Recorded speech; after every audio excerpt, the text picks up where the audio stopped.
So getting into volume 20 of DanMachi, holy moly, moly, is there a lot to unpack here? Now I've talked about the journey of DanMachi through volumes 1 through 19, and I've definitely had a lot of things to say about power scaling, Belle's growth, Eyes and Belle's relationship, the other members of that harem itself and how they interact with Belle, and kind of the lead up to the story itself, sort of getting that grand finale. Because again, we all know what the end goal is when it comes to the Black Dragon. That is the end game.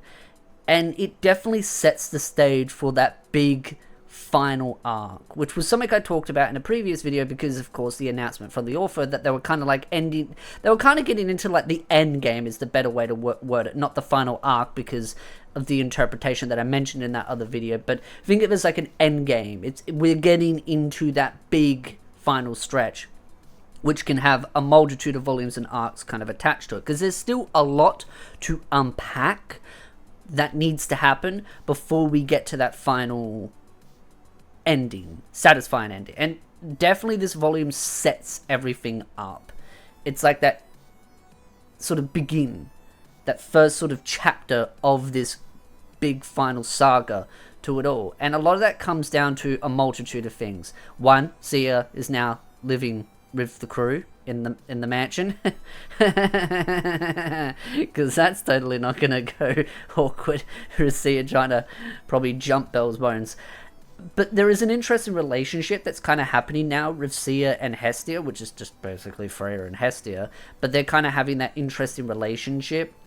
And Sia hasn't given up on Belle, like, clearly. She's like, I'll chase him into the afterlife if I have to. But then you've also got Ryuu, who knows the answer. She knows how Belle feels. Belle was going to give her the rejection. At least he was going to give her an answer, which was clearly going to be a rejection. She just goes, no, I don't need you to say anything.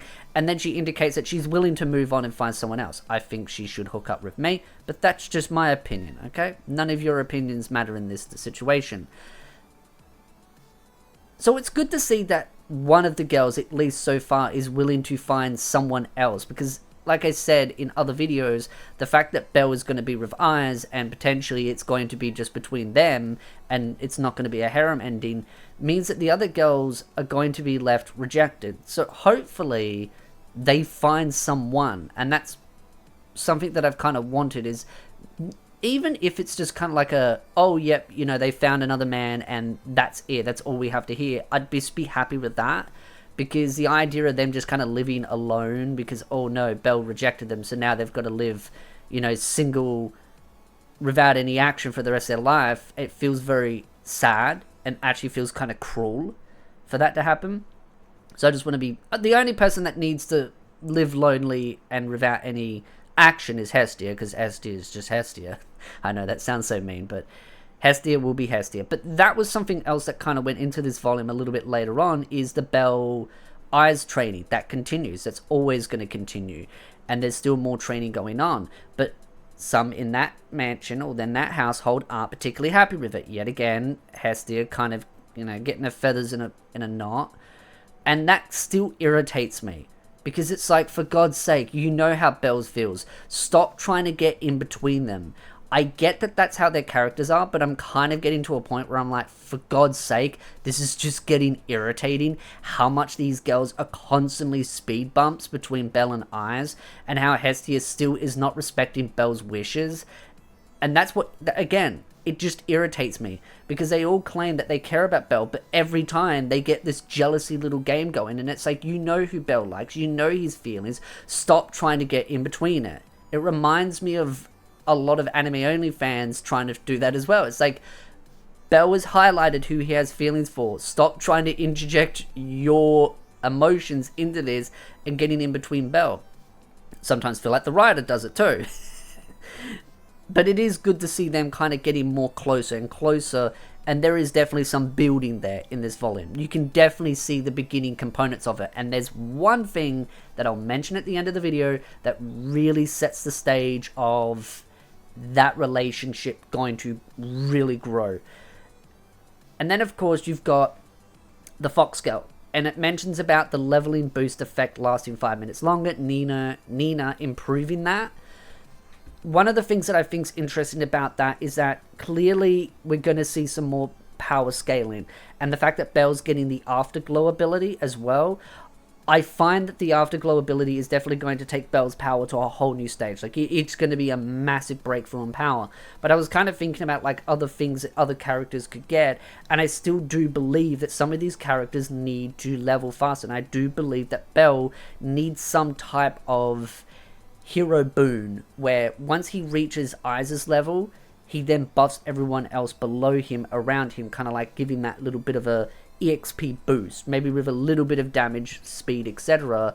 Because I do feel like, again, everyone else in that party really is far behind Belle, and Belle is just still moving so rapidly towards his powers. I mean, he just got Afterglow, which is like an ultimate ability, really, that can be amplified with his other ability, and it's just continuously, his power is just going and going and going and going and going, and it's just crazy. Like, how are they meant to keep up with that? That's why I'm hoping that at some point Belle's boost on himself will become a sort of a boost on everyone else. And I do think that is highly probable, because I think it is a smart idea to help everyone else. But I do feel like at this point in the story there is those moments where, yeah, Belle is just a little bit too far ahead. Then you've got the whole conflict between the school district, the sort of the city itself, and then there's this whole thing about the elevator shaft and this kind of back and forth. And then Leon, who is a character that's very heavily involved in this volume, and the training, or not training, but the test, and the dragon. And that's that kind of whole thing of just teaching Belle Afterglow, him showing that he is going to be the hero that leads everyone. And that's what I mean. It's this whole idea that Belle is the hero that is going to lead everyone to that final quest. And that's why I do believe Belle having that ability is critically important, to give himself an ability that's not making him overpowered, but making everyone else kind of level up. Because this is the thing, there's still so much power, so much leveling that still needs to happen before they are even slightly ready to take on that final opponent.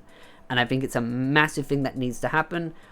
I know I'm sort of beating the drum over and over and over again, but I'm really interested to see where the writer takes that, because like I said, Belle, yes, it does note in this volume that Belle's leveling has slowed down a bit, but again, this comes down to the fact that there's greater challenges to be had, and at the end of this volume, which I wrote down in my notes, being Loki's Familia obliteration, which is the final sort of the lead up to this next volume, Belle is clearly going to be going in the dungeon to save Loki's Familia, saving Eyes, and this is going to be the next big sort of quest, sort of mini quest, to kind of get him to that path of being the perfect hero that they need, or the hero that they need.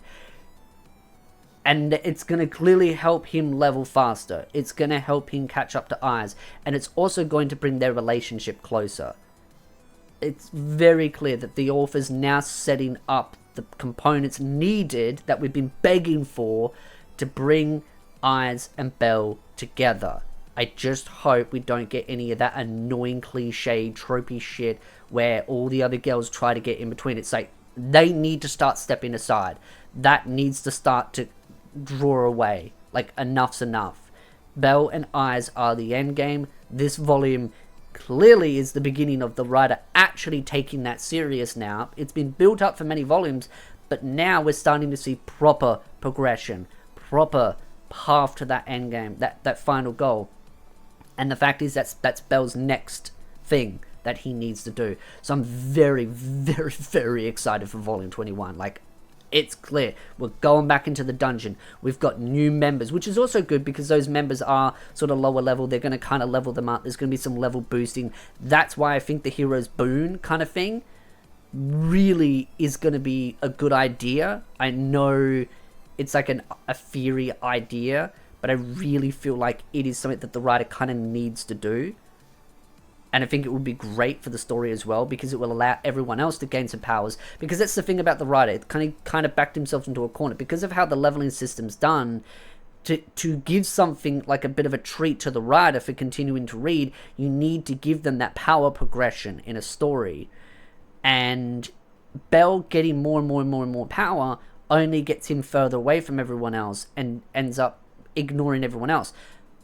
Building the attachment to these characters, building on them, and us loving these characters and then giving these little power-ups is a good idea. And having Bell, having that to give to them, also builds that and I also think it'd be really cool is as his relationship and his bonds with them grow, they are able to level faster. So certain other characters might be able to gain a little bit more EXP because of their close relationship. So as Bell builds a closer relationship with them, they can level faster. So it's not just one of those that anyone can join the group and just EXP boost. It's a relationship component.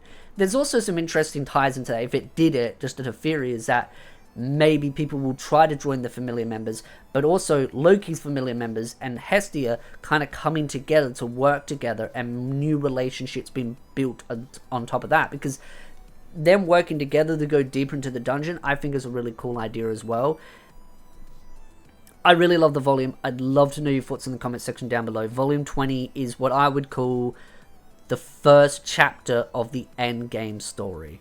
That's what it's all about. We're finally getting into some good juicy stuff. It doesn't mean that the story is going to be over soon. Clearly there's still a lot to unpack. There's still many volumes to go. But it's good to see them building towards a lot of objectives that have been hinted at for a very long time. So again, love to know your thoughts. Definitely expect more DanMachi content on the channel. Character analysis, videos, light novel stuff, you name it. And if you like this video, hit the like, subscribe, and I'll see you beautiful nerds in the next video. Freya's best girl.